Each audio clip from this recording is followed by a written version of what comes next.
Hello guys, it's me, Stark, and I'm here today to share you something very interesting. A few years ago, not many, just a few, some guy appeared here on the community, and he is called Red Phosporus. He has a YouTube channel, which I'm also gonna link here, and he became quite popular for playing anti-meta. He plays strategies which are quite differently, using usually fast castle strategies, aiming to get access to strong unique units or strong power units, such as the Roman Scorpion, the Shoot Chariot Archer, the Bengali Rata, the Burmese Arambai, and so on. Even samurais he's playing. So he's basically playing everything, especially with those kind of civilizations. And I have a few takes on that. The first take is this is truly a very valid and powerful strategy. Some pro players are actually learning that as well, which because it's a really different set of skills. There was even a small podcast. There was even a podcast interview from Red Phosporus, which I'm also gonna link there, where he stated that, well, it's truly different from playing the regular game. I feel like I'm a swimmer and everyone else is a runner. So he actually explains his thought process and everything behind it. But I'm just here to share the build, and I'm gonna link everything else that you need on this video so you can learn, search, and have fun with Phosphorus. So the idea here is quite simple. We want to make a fast castle, and we want to reach the next stage, and we want to drop a castle and produce our unique unit. The civilization that I chose here to record this build are the Bengalis. The reason I did for is that I believe that Bengalis are probably one of the strongest civilizations for you to execute such strategies. And what is so special about the Bengalis? First off, they gain extra villagers upon advancing, so this makes their game pretty powerful. The other special thing about the Bengali is that their unique unit, the Rata, only costs wood and gold and is quite cheap, so it's easy to maintain its production after you drop like a castle. It's not like you need a huge investment in order to keep executing it, and on top of that, you can make it closer to a regular build. You are not going to idle your town center, you are not going to have to make many sacrifices in order to produce this unit. So, in my opinion, one of the strongest units for you to execute the Phosphorus approach. So, let's kill the other boar. I only placed 4 guys here on the wood line. I should start talking about the build, right guys? Regarding the build, I did a regular start, placed 4 guys on the wood. I'm gonna need 4 guys on the wood because I'm gonna need enough wood to produce a market and a blacksmith, which are going to be my buildings towards the castle age. And of course, I want to do everything here with a minimum investment, guys. I do not want to invest so heavy into the wood, else I can just make a way too long time here in order to go to the next stage. Something that we can do is already send some views to the stone after we have 14 on food. Let's send like 3, I think it's a good number, and then we're gonna click up. So we want to click very fast towards the next stage, towards the feudal age, but collecting enough food that is gonna take us towards the castle age. So for that we need to diversify our food sources. That's why I send so many villagers, for example, towards the berries, and this is a map where we can actually lure, which is quite helpful for us to execute that. And there we go, going towards the next stage. I'm also luring. If you want to, you can start adding a few palisade walls, but do not overextend yourself. You don't want to add too much buildings there. You want to save up the wood for the market and the blacksmith. By the way, we're actually gonna click loom and make 1 more villager as soon as we are on the feudal age. If our opponent is playing regular meta, for example we're playing against a Han, it's likely that this guy is planning to go for like a scout rush. But by the time he's trying to execute his scout rush, we're just gonna deny him the access to our resources. How? First off, we can make some small walls, like the ones I'm doing here. Those small walls are going to deny the access from his units to the core of my economy.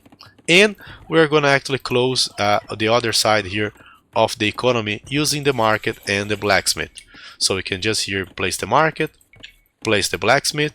Later we can go back to the berries. All the new villagers here I'm sending towards the stone. And here's the deal, guys. My only exposed resource, because I'm walling here, is the stone. But this is gonna vary according to the situation, according to the game.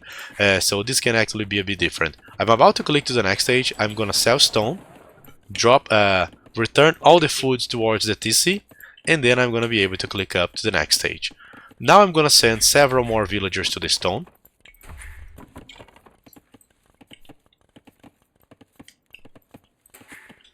And you can, for example, wall the stone. This way, even if you get attacked, even if you get rushed, you still can collect the stone. One thing that might happen is that your opponent might actually try to push you with a forward units, not only the scout itself, but also try and make towers and things like that. And of course, you can actually defend yourself. And how you can do that? Well, you can actually do that by adding like a tower towards your stone.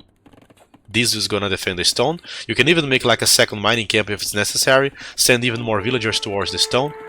And else, you are just gonna make that. The goal here is that we want to reach the next stage with enough, let's make it double bit X, with enough resources to drop a castle, and the placement of the castle is truly important. We are going to place this castle there, between the gold and the wood, because even if our opponent rushes us, we're still gonna have this big fortification here, shielding our two most essential resources. I'm not phosphorus, my build is not that effective. I don't think I have enough stone yet. Okay, now I have. So let's go there and drop the castle. We can already get those guys out of the stone and send them back home. We do not need. We can just place like every villager here on the wood and later on the gold. I'm gonna place like 7 to 8 villagers here on the gold. Everyone else here I'm gonna send to the wood. We can keep like one villager collecting stone. We can still sell like some stone to go there and keep producing the units. And right now, guys, it's very difficult for this guy to hit my gold. Phosphorus has a detailed guide, but you want to make your castle as close as possible to the gold, so that your opponent cannot stop you with any kind of unit. Right there, he's even trying to attack me. I will need only a few farms to keep my economy going, so I can just keep sending villagers towards both wood and gold. And that's basically it. We are actually making the phosphorus build. So that's the build. You go very fast towards the castle age, and once in the castle age, you start producing your unique unit. Oh, come on, really?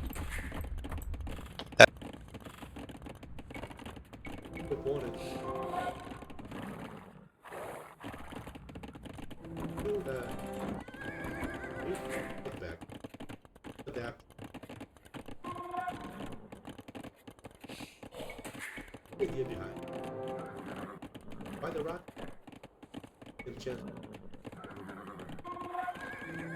Oh, I can keep producing.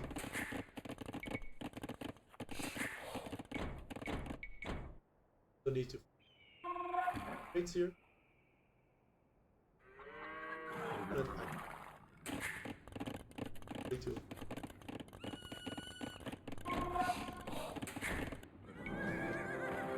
Basically, we're just gonna.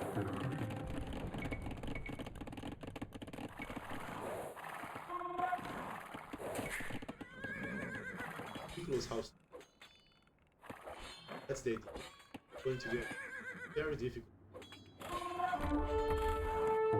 It's just gonna break. Gonna.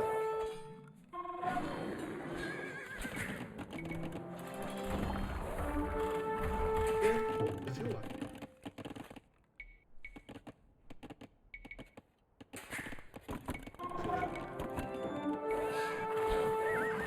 Fighting against mass.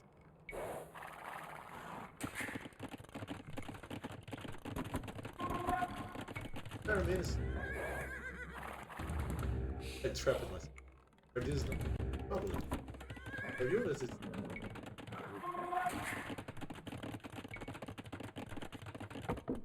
The concept page go for a very using very accurate way to collect both gold and wood.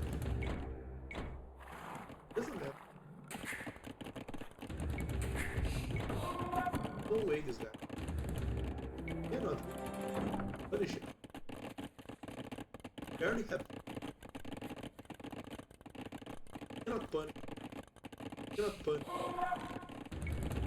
our goal. So it's very unlikely.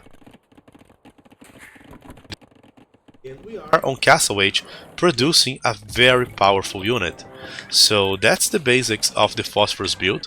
That's how you actually want to play it. Later we can develop more, we can upgrade our economy, we can upgrade our units. But that's not much more than that, guys. The concept is that. There's a lot of details that I'm skipping here. I just want you guys to understand the concept of the strategy. And of course, since we have both mangonels and ratas, we can actually produce this very fast composition and now finish the enemy army. If we couldn't finish his army before, now we can for sure, because we also have the addition of the mangonels. Once again, minimum investment on the wood, sending more guys towards the gold. We could, for example, go back to eat more stone to maybe make like a castle drop on the guy, but that's the idea. Sometimes the opponent is dead before he can even reach the castle age. Sometimes you are not gonna give this guy enough time to reach the castle by making a minimum economy at your base and just spamming your best units. So that's the Phosphor build. Look at this unit, huh? Ridiculous. And you can execute multiple variations of that. He likes to execute that with multiple unique units. Sometimes he even executes that with food units, such as like samurais, Magyar Rusar, and such. And honestly, it works quite well. I'm very surprised on how well it works. So go there, try out. You got the concept of the build. I'm gonna link the video on how to Phosphorus from his channel. So on my channel you just get a glimpse and an idea of the build. If you want to properly execute and understand all the details that make this strategy powerful and why is it so different from regular ones, just check the link that I'm gonna provide here on the channel. Hope you guys enjoy it. That was a small introduction to the Phosphorus fast castle. And if you like it, please like this channel, like the video, subscribe. Please follow this channel. It will be very helpful for our videos to reach broader audiences.